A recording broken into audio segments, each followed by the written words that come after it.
Greetings friends, it's about that time for an EDDBUD initial review. Light as a feather, super low to the ground responsiveness, a wafer thin upper. It can only be the Reebok Floatride Run Fast Pro. We've gone for the West Ham colours. This one's for you, Mr. Kenyon. So one of the rarest Pokemon here. You really don't see it all that often. Almost a mythical shoe. The Reebok Floatride Run Fast Pro. Today I'm going to give you my initial impressions on this very light shoe. Before we get to that, please hit that subscribe button and click the bell for notifications if you've been enjoying the videos. It also really helps the channel out if you give this video a thumbs up like. Beast and I would most appreciate it. So a few stats for this one. I'll just let you know I've purchased this one with my own Earth credits. It's not been sent to me for review or anything like that. These are my own honest views. Also, no footage today. It was quite a fast run earlier. I didn't want to be carrying around that heavy old GoPro and that ridiculous stick. Elderly people on the trail keep taking the mick out of me with that stick. I'm starting to get a bit self-conscious about it. I said, leave me alone. I'm happy here running around with my stick and my camera. They just think I'm weird, like most people. Stats. The stack height, very low. I'm not entirely sure what the stack height is, but it's low. Heel to toe drop is 3mm. It does feel like that too. Weight is only 128 grams in my UK size 11. So I think you can get about 3 of these for Andy Fodrunner's Pegasus 37s in his size. That's just one shoe. It's quite insane. I think it's about 3, maybe two and almost 3 of these per Pegasus 37 in Andy's size anyway. Price. Big money. The actual retail on this shoe is £200. Madness. I got these for 140 in a sale, of which there seems to be a permanent sale on the Reebok website. So initial run in the Run Fast Pro was 6.1 miles, 1 mile at a warm-up pace, and then 3.1 miles or 5k at 6 minutes 39 per mile. I hit 20 minutes 38 seconds for the 5k, and then I bumbled round and got my breath back a bit for another couple of miles. I think that's what you call easy pace. So, to the upper first. A barely there upper really in the Run Fast Pro. When you first put it on, it's just hardly even there. I had to check that the shoe was in fact on my foot a couple of times. I am joking. The mesh is seamless completely and very thin. You've got a Swiss cheese style tongue as well with loads of little holes cut out of it. Lots of perforations all the way across the upper. A very, very breathable shoe. I'm not even going to do the breathability test because it's that breathable. The upper is a Merlot and blue colour. Reminds me of a nice bottle of red wine. Or a cold glass of Ribena at Batcher's house. Much needed on a warm day, such as today.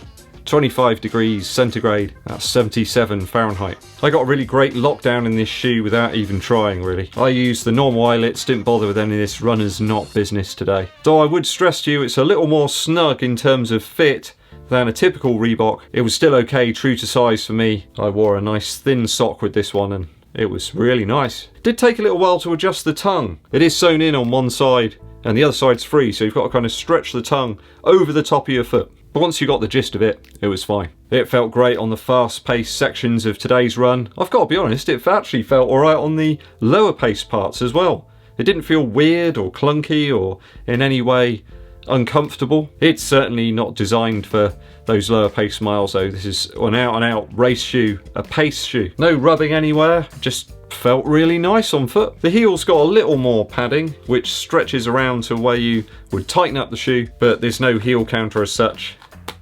It's just completely flexible. It's certainly a well put together shoe in terms of the upper. There's no stitching hanging off or anything. It's well put together. Bit like me. There's a few overlays here and there for a bit more support to provide a little more structure to the upper. There's slight reinforcement as well where the eyelets are. Loads of vent holes as I said earlier. An exceptionally breathable, light upper that you really don't notice on foot, which is exactly what you want from a running shoe most of the time. Toe box height, perfect for me. I love it. I'm going to give this 3 out of 3 in terms of the upper on my initial run.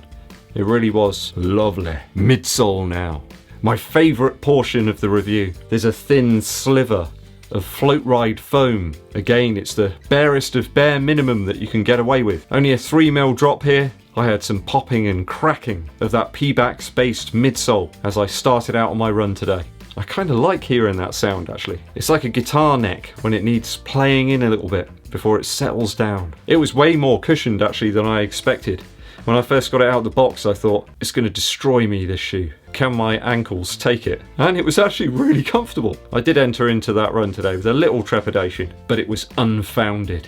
It really does urge you to pick up the cadence when you're running fast, this shoe. It's so light. I mean, 128 grams, it's just madness. 2 of these shoes weigh 1 of my SL20s from Adidas, just to put it into perspective. I reached up to 180 steps per minute during that 3 mile or 5k section. So light on foot and very responsive underfoot. You really are urged to spend all your time in the midfoot and the forefoot of this shoe. Very exciting to run at some faster paces again. On those miles I hit 6 minutes 32, 6:43 and 6:39 as I almost crashed into a dog and a man who appeared to be listening to Anthrax.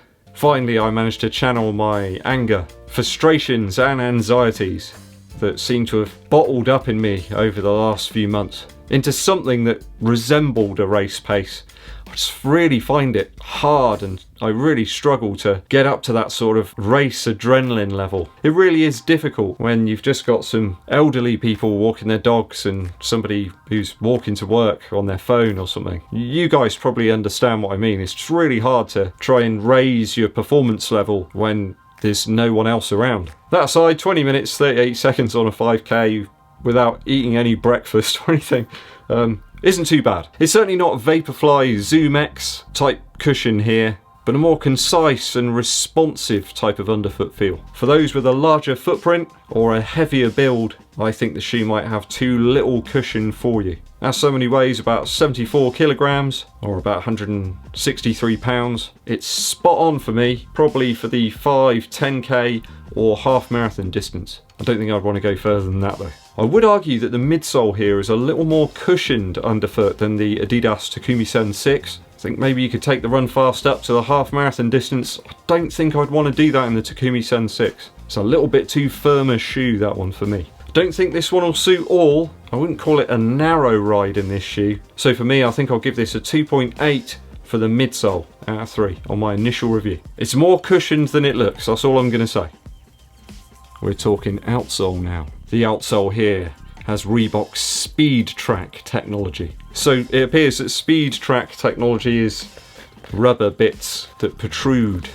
Certainly I thought this provided very similar traction to the Run Fast 2 outsole. They are very similar. That's no bad thing though. On my run today across road, tarmac, concrete and some compacted dirt paths, the shoe did a great job. Great job. You know what you do. I found push off to be really great, although the Speed Track outsole is a rock and stone magnet. I'm just sort of picking them out as I go. There's so many of these stones that have got caught up in here. Oh, that one's right embedded into the midsole there as well. That outsole provides some ample traction, some really good grip, especially when you're going at pace. Obviously this shoe's geared up for racing, going at your higher speeds. The outsole's once again minimal to try and reduce that weight. I think it's a once it's gone scenario here, but it seems durable enough for its intended purpose. I'm going to give this one a 2.8 out of 3 for outsole. So we're moving on to value. This is where the wheels come off a little bit. At £200, it's quite frankly a ridiculous price. I mean, this is a very minimal shoe. It's intended at racing only, perhaps some training at your race paces. Still 200 quid's a hell of a lot of money. Though I managed to grab this one at £140, which was a little easier to digest. I think that's a much more reasonable price for this shoe. Quality is good enough, I'll grant it that. And its components are really well put together. There's no weird stitching or anything like that on the upper, no glue marks, nothing like that. It does feel like a quality item. In the midsole, it's a similar situation to the Run Fast 2. They've just replaced the EVA kind of cage at the top with more pebblebacks. Though, on this situation, I've got to go by the retail price in terms of my value score. And despite its very light nature and those race credentials, it's just too high at £200. To put it into perspective, the Meta Racer, the Saucony Endorphin Pro and the Adidas Adizero Pro are all cheaper. I'm going to give this a 1.5 out of 3 for value on its retail price. I think if you race loads of 5 or 10Ks and you can perhaps pick the shoe up in a sale for much less, I think it presents much better value. Good thing that Reebok have almost got a permanent sale on, isn't it?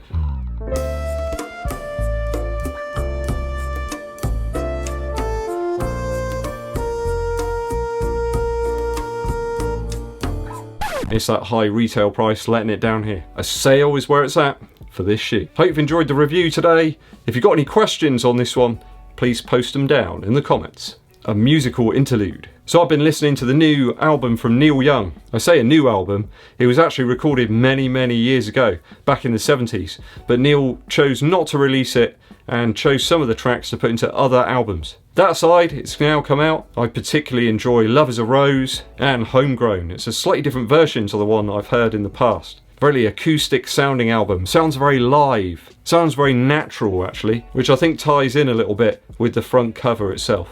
I believe it's only just been released, possibly on Friday, so you'll probably be able to listen to it via digital means, although I'm going to venture down to the shops, which apparently are open again, and see if I can pick up a vinyl copy. Thanks for watching through to the end of the video today, guys. I really appreciate it. If you haven't done so already, I would also appreciate if you hit that subscribe button and click the bell for notifications of when Beast and I launch our new videos. It helps the channel out massively if you give this video a thumbs up like, and if you shared it with your running buddies. My name's Ed Bud, and I'll be seeing you